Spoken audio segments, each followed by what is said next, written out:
আসসালামু আলাইকুম। আজকে আমি গরু ঘরে মশারি টানিয়ে দিয়েছি। অনেকেই হয়তো ভাবছেন মানুষের জন্য মশারি ঠিক আছে, কিন্তু গরুর জন্য কেন? আসলে এর পেছনে একটা গুরুত্বপূর্ণ কারণ আছে। আজকের ভিডিওতে দেখাবো কেন আমি এই কাজ করেছি, কিভাবে করেছি এবং এতে গরুর কি উপকার হবে। তাই ভিডিওটি শেষ পর্যন্ত দেখতে থাকুন।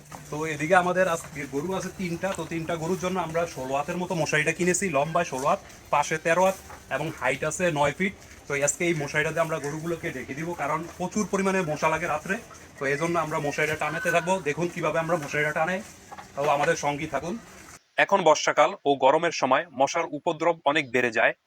দিনের তুলনায় রাতে গরুকে মশা বেশি কামড়ায়, এতে গরু অস্থির হয়ে যায়, ঠিকমতো বিশ্রাম নিতে পারে না এবং অনেক সময় খাবারও কম খায়। বিশ্রাম কম হলে গরুর স্বাস্থ্যের উপর প্রভাব পড়তে পারে। তাই আমি চিন্তা করলাম এমন একটা ব্যবস্থা করি যাতে রাতে গরুগুলো একটু আরামে থাকতে পারে। আপনারা দেখতে পাচ্ছেন আমি পুরো ঘরের চারপাশে বড় একটা নীল মশারি টানিয়ে দিয়েছি। মশারিটি এমনভাবে লাগিয়েছি যাতে বাতাস চলাচল করতে পারে, কিন্তু মশা সহজে ভেতরে ঢুকতে না পারে।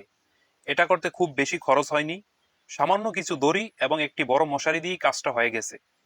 আমার কাছে মনে হয়েছে অল্প খরচে যদি গরু একটু আরামে থাকে তাহলে সেটাই লাভের বিষয়। এখন পর্যন্ত আমার কাছে ভালোই মনে হচ্ছে। রাতে মশার উপদ্রব আগের তুলনায় কম হয়েছে। তবে শুধু মশারি লাগালেই হবে না, গরু ঘর নিয়মিত পরিষ্কার রাখতে হবে। আশপাশ পানি জমতে দেওয়া যাবে না এবং পর্যাপ্ত পরিমাণ বাতাস চলাচলের ব্যবস্থা রাখতে হবে।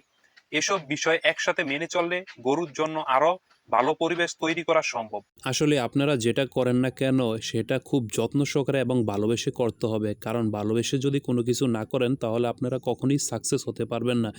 আপনারা কোনো কিছু করতে হলে যেরকম পরিশ্রমটা প্রয়োজন সেরকম ভালোবাসাটা প্রয়োজন।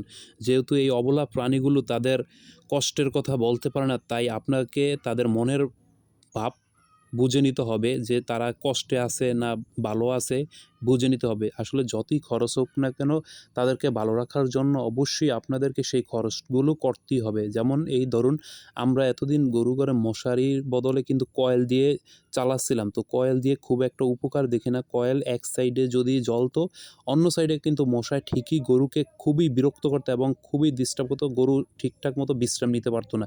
এজন্যই আমরা চিন্তা করলাম যে কয়েলের বিকল্প কিছু একটা করা যাক। তো চিন্তা করলাম যে মশারি দিয়ে যদি গরুগুলোকে ঢেকে দেই তাহলে হয়তো গরুগুলো খুবই আরামে থাকতে পারবে। তো যেই চিন্তা সেই কাজ। আমি দ্রুত বাজারে গিয়ে একটা লিস্ট করলাম যে এই মাপের মশারিটা বানাতে কত খরচ পড়বে। তো প্রায় এই মশারিটা বানাতে আমার ১৭০০ থেকে ১৮০০ টাকা খরচ হয়েছে। তো আলহামদুলিল্লাহ ১৮০০ টাকা যদিও খরচ হয়ে থাকে তাহলেও আমি অনেক উপকৃত হয়েছি এই মশারিটি দিয়ে। কারণ আজকে রাতে এই মশারিটি টানানোর পরে দেখলাম খুব একটা মশা এটার ভিতরে ঢুকতে পারে না। গরুগুলো খুব আরামসে বিশ্রাম নিতেছিল। কোনো বিরক্তিকর পরিবেশে তৈরি হয়নি তাদের জন্য। তারা খুবই রিল্যাক্স মুডে ছিল। তো এটা দেওয়াতে খুবই উপকার হয়েছে। তো আপনারা যারাই নতুন খামার শুরু করেছেন আপনারা চাইলে কিন্তু এই ট্রিক্সটি ব্যবহার করতে পারেন। মানে মশারিটি কাজে লাগাতে পারেন। আসলে মশারির বিকল্প, যাদের এলাকায় মশার উপদ্রব বেশি তারা মশারিটাই ইউজ করতে পারেন। কারণ মশারির বিকল্প কিছুই হয় না। কয়েল দিয়ে কখনোই সম্ভব না।